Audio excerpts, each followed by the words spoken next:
Snap reported quarterly financial results after the stock markets closed in the US on April 29th, 2025. Those results were disappointing and the stock price crashed by more than 15% following the earnings release.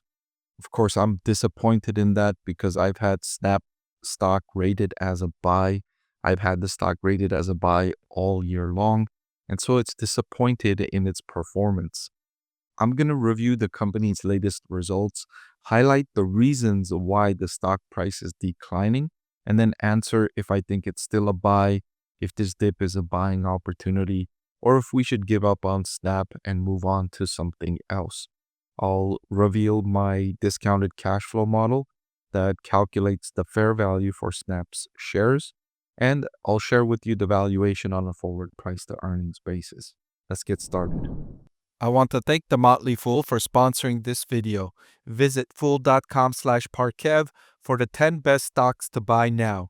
All right, so Snap reported that they surpassed a critical milestone in the first quarter, and their community grew to over 900 million monthly active users.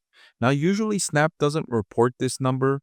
They usually report daily active users, and I was a little surprised to see that they have over 900 million monthly active users. That's roughly twice the amount that Pinterest has, and about 1/4, I would say, the amount of Facebook, Instagram, or Meta platforms as a whole. This number was solid. I was happy to see this number. And for the most part, the numbers were really good for Snap in the current quarter. There was only really two things that were negative, and those two things were very disappointing for investors, and that caused the stock price to decline. Maybe I think unjustifiably so, if I was to give you my summary of the overall results for Snap earlier before we go into all the details. So let's start with the revenue, which was pretty good, 14% growth in the most recent quarter that ended March 31st, with the operating loss improving by 42%. So in the same quarter last year, the company's operating loss was 333 million. In this quarter, it fell to 194 million. And I always say I don't mind companies that are losing money on the bottom line if they're demonstrating improvement, and Snap is definitely demonstrating improvement. The cash flow from operations was also very good. It increased from 88.3 million up to 151.6 million. That was up by 72%. And it highlights the lucrative business model. The user-generated content business model can be incredibly lucrative because Snap is not paying to create this content. It's users, it's people like you and me that are on these platforms sharing, commenting, engaging, and that creates opportunities for Snap to show advertisements where it generates a high margin business. So the company went on to say the daily active user numbers increased by 38 million year over year, up to 460 million. That was solid. And the overall number was really good, but there is something within the numbers that was not good. And it's one of the reasons why the stock price fell. And I'll share with you in a little bit what that specific detail was that maybe some investors might have missed in reviewing the companies. And the other thing that sent the stock price falling is the outlook. Snap in the press release said that they would discuss the second quarter outlook or the guidance during its quarterly conference call.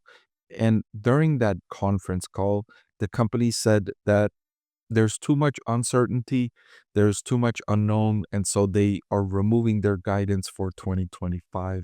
And whenever a company takes away information from investors, that's usually a negative, and that usually causes the stock price to fall. Because by removing something, by removing information, you're taking away transparency and increasing risk. And whenever you increase risk, it makes the business more undesirable for investors, and that creates the stock price to decline.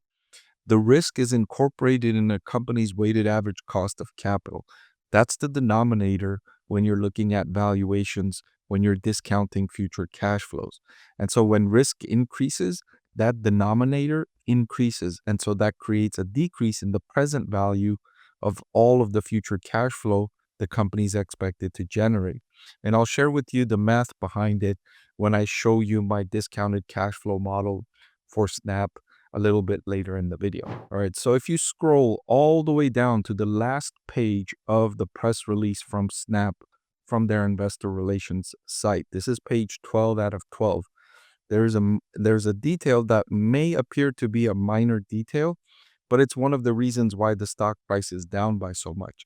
And if you remember, when I did the earnings preview for Snap, I talked about this number being a critical number that could cause the stock price to decline if it were to come in less than desired. And it did come in less than desired.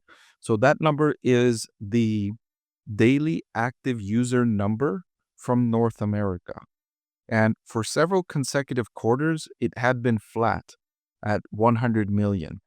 Even though the business had been adding millions and millions of new daily active users, those users were coming from other parts of the world.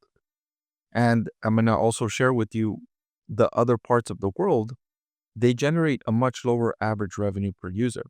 And so in this most recent update, you could see here, it dropped. So it had been flat for 5 consecutive quarters and it fell to 99 million. So while the company added millions of new monthly active users, 7 million from the previous quarter and over 40 million year over year, but they lost members from North America, which is the most lucrative region for its business. And let me share that detail with you here. You can see also on page 12 the average revenue by region, and you can look at North America, Europe, and the rest of the world. And you look at the average revenue per user from North America, $8.41. The average revenue per user from Europe, just $2.26. And from the rest of the world, just $1.17. So a user from North America generates almost 7 times the revenue as a user from another part of the world outside of North America and Europe. And so that's why generating growth from the North America segment is so critical for social media companies like Snap, and Snap disappointed in this number in the most recent quarter. And they've been disappointing for several quarters. They haven't demonstrated any growth from North America for us. You can see here it's been flat for several quarters. And that's what's disappointing, is they're not generating growth in the most lucrative segment for social media companies. So now let me share with you my discounted cash flow model for Snap. And I highlighted the discount rate, the weighted average cost of capital. This is the denominator that discounts all of these future cash flows.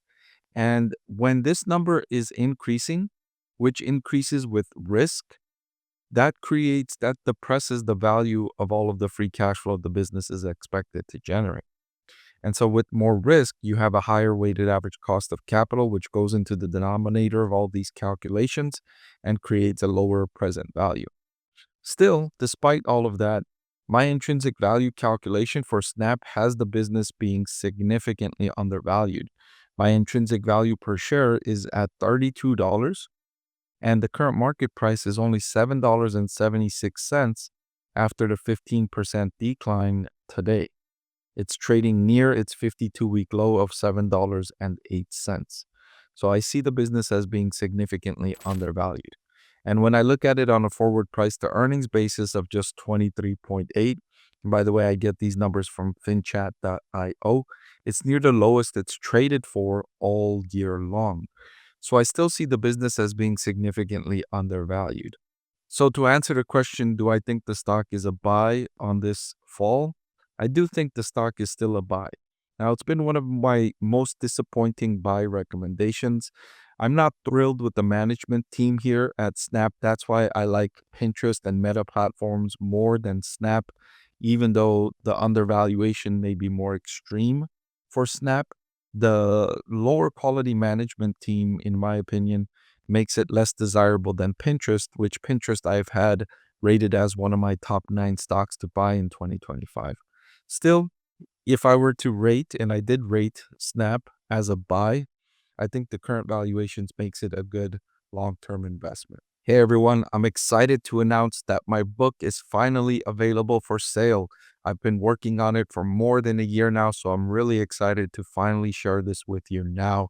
It goes through my framework for evaluating stocks. Some of you often ask why I like this stock or why I like the other stock, and this framework provides you the things that I look at when I'm evaluating stocks. I've added the link in the description below.